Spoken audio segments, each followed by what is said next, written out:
आचार्य श्री के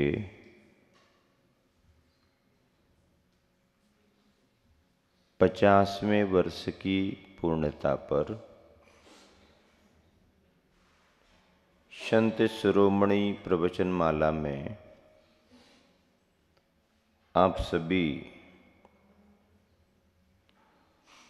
जीवन यात्रा के प्रसंगों को सुन रहे हैं।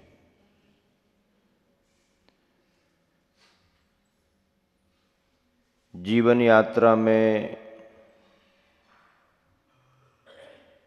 जहां हम सभी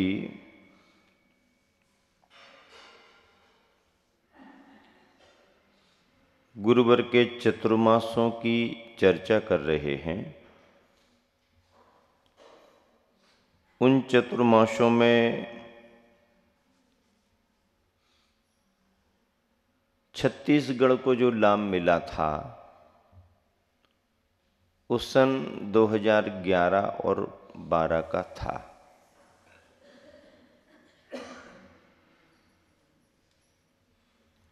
सन 2012 के चतुर्मास के बाद रामटेक में जब 24सी का पंचकल्याणक संपन्न हो रहा था तो पंचकल्याणक प्रारंभ होने के ठीक एक दिन पहले मुनि श्री सुधा सागर जी महाराज जी का रामटेक पहुंचना हुआ। पंचकल्याणक 25 फरवरी से 2 मार्च 2012 का था और पंचकल्याणक प्रारंभ हो के उसके एक दिन पहले ही मुनि श्री सुधा सागर जी, उनके साथ में जो बहुत समय से रह रहे थे ऐसे क्षुल्लक गंभीर सागर जी, क्षुल्लक धैर्य सागर जी, तीनों महाराज जी, दोनों महाराज जी जबलपुर के हैं, गंभीर सागर धैर्य सागर जी, तीनों महाराज जियों का गुरुवर के चरणों में पहुंचना हुआ। मुनिवर सुधा सागर जी से सभी परिचित हैं। मूल स्थान जन्म का तो ईश्वरवारा ग्राम है, जो कि अभी पहाड़ी पर मंदिर निर्माण होने से, प्राचीन प्रतिमाएं शांति कुंथुनाथ अरहनाथ होने से अतिशय क्षेत्र के रूप में प्रसिद्धि को प्राप्त हो रहा है। ऐसे सुधा सागर जी महाराज जी जो हमारे साथ ही दीक्षित हुए हैं मुनि अवस्था में, लगभग 20 वर्ष बाद उनका गुरु वंदना में ये एक तरह से गुरु शिष्य का मिलन ही माना जाता है। और फिर पंचकल्याणक में भी वह वहाँ पर उपस्थित रहे। बहुत अच्छा लाभ उन्हें मिला। एक शिष्य को गुरु के सानिध्य की जो अपेक्षा होती है उस भावना की उनकी पूर्ति हुई।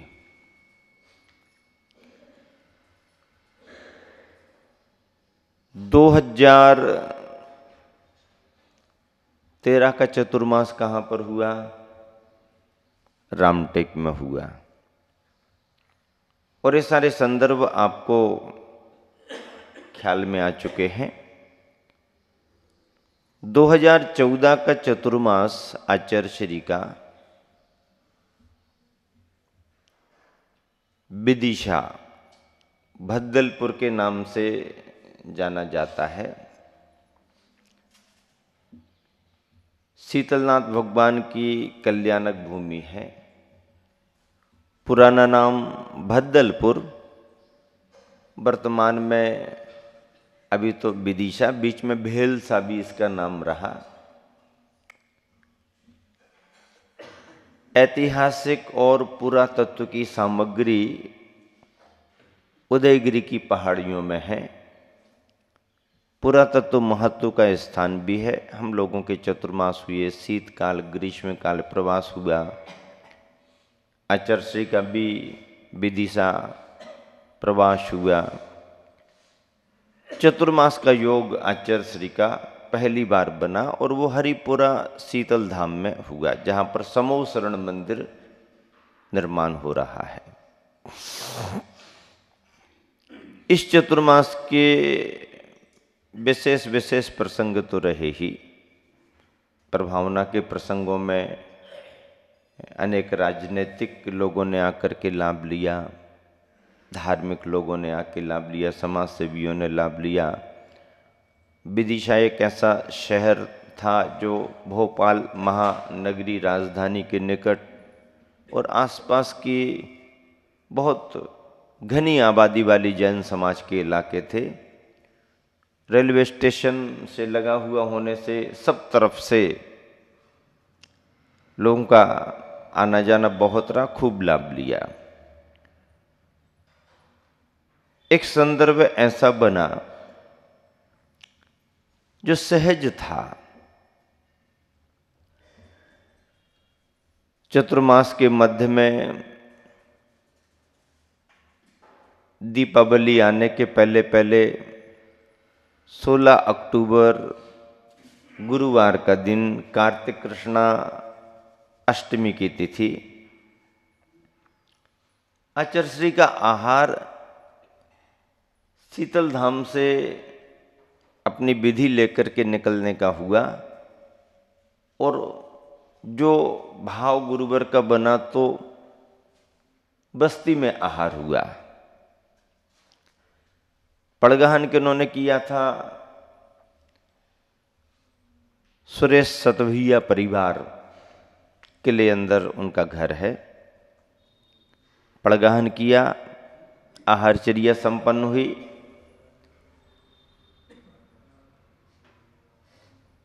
उनके सुपुत्र ऋषि जो इंजीनियर थे और सर्विस में एसटीआई कॉलेज में प्रोफेसर थे। व्रत नियम वगैरह उनके पहले से ही चल रहे थे। आहार संपन्न हुआ। पिच्छी देने के समय पर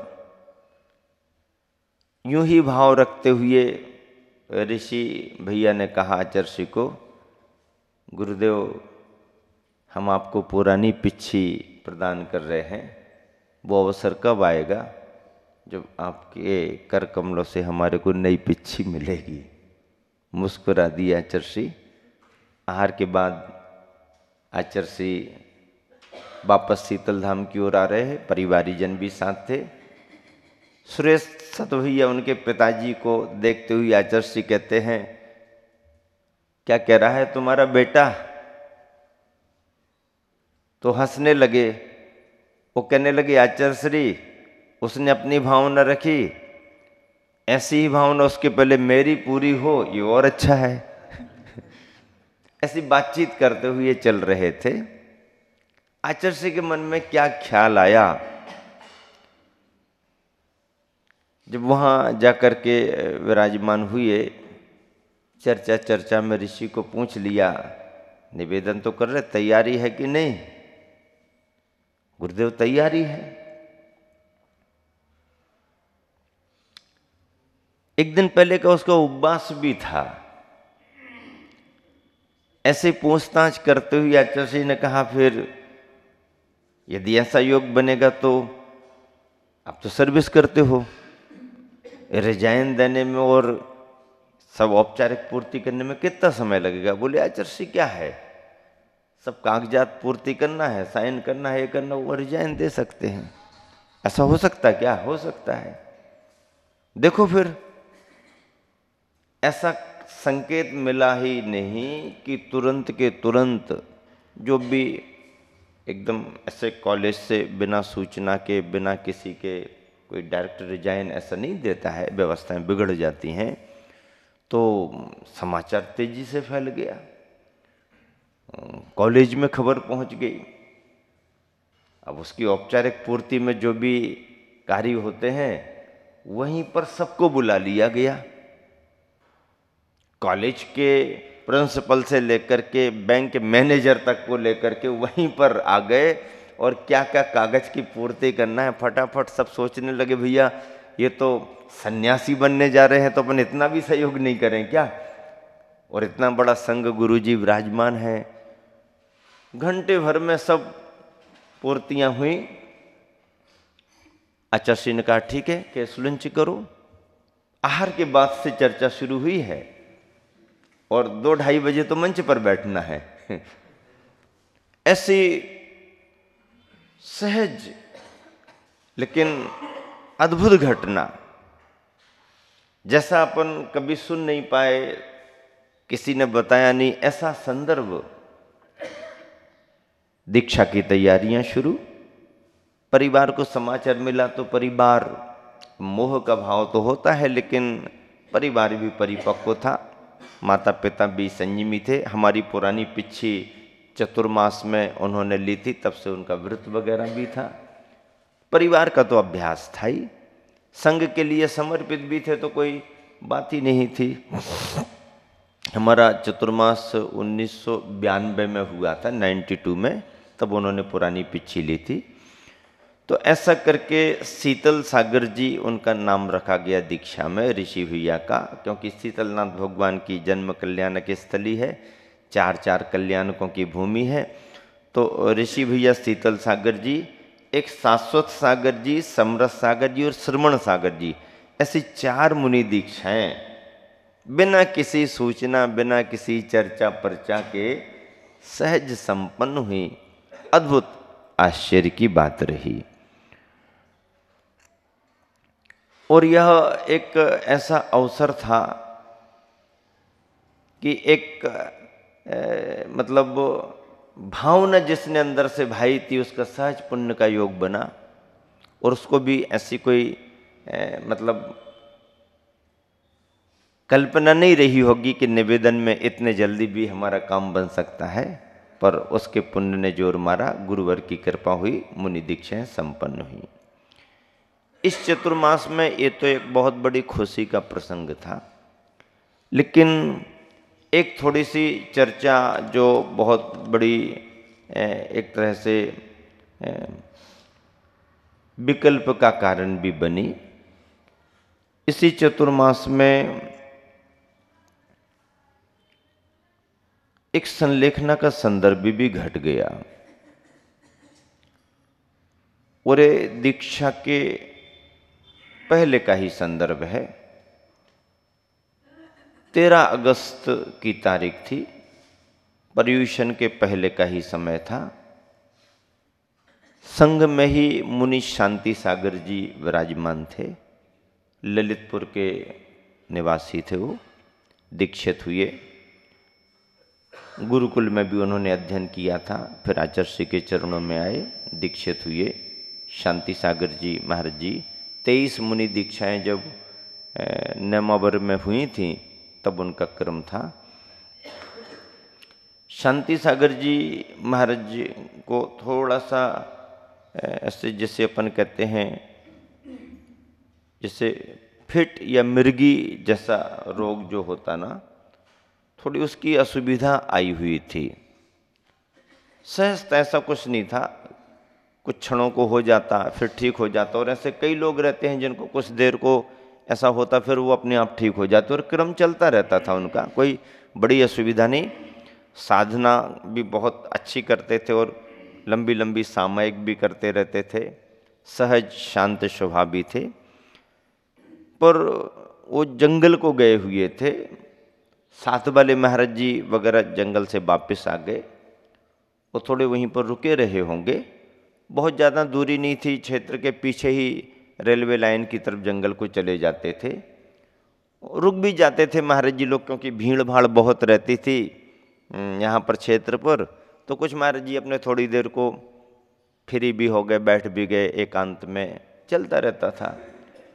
वो थोड़ा उनका कुछ वहाँ रुकना जैसा हो गया अकेले का, पर उन्हें ख्याल नहीं रहा उन्हें कब चक्कर आ गया और वो वहीं पर गिर गए। गिरने पर जो थोड़ा बहुत पानी वानी वहाँ भरा होगा, कोई गड्ढा वड्ढा रहा होगा, उसमें कुछ ऐसा जो भी हुआ हो, तो किसी का ख्याल भी नहीं गया, लंबा समय निकल गया। जब आहारचर्या आदि के समय तक भी वापसी उनकी नहीं हुई तो आपस में चर्चा की, शांति सागर जी नहीं दिख रहे, कहाँ हैं? किसी ने कहा जंगल गए, हम तो वहीं उनको देख करके आए, वहीं रुके हुए थे, देखो जरा क्या है, क्या बात है। तो वो उस समय मूर्छित अवस्था में पड़े हुए थे। महाराज जी वगैरह और कार्यकर्ता उनको लेकर के आए। योग कुछ उनके पुण्य का ऐसा ही रहा कि इतना विलंब होने के बाद भी अब भी कुछ समय उनका शेष बचा था, और जो शायद इसी की प्रतीक्षा में हो कि गुरुवर का सानिध्य मिलना है, और वह गुरुवर के चरणों तक आए।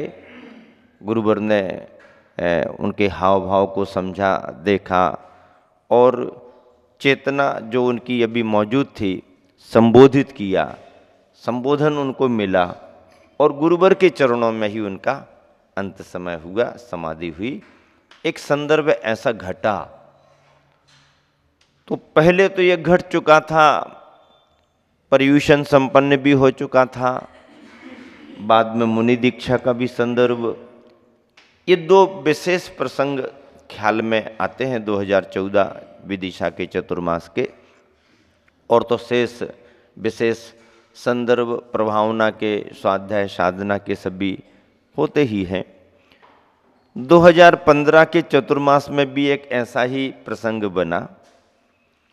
2015 का चतुर्मास जो हुआ, उस 2015 के चतुर्मास में भी अचानक ही दीक्षा का एक योग बना, और कोई कल्पना भी नहीं कर सकता कि आचार्य श्री इतने झटपट दीक्षा दे सकते हैं। 2 आषाढ़ उस समय में थे, दूसरे आषाढ़ में चातुर्मास की स्थापना हो रही थी। चातुर्मास स्थापना आषाढ़ शुक्ल चतुर्दशी को हो जाती है, और पूर्णिमा का दिन आया। आषाढ़ शुक्ल पूर्णिमा को दीक्षा देने का प्रसंग बन गया, और दीक्षा किन्हें मिली? बहुत समय से स्वाध्याय और साधना करने वाले ब्रह्मचारी रोहित भैया। ऐसे रोहित भैया गुरुवर आचार्य श्री का सानिध्य लाभ लेते रहते थे, मार्गदर्शन लेते रहते थे।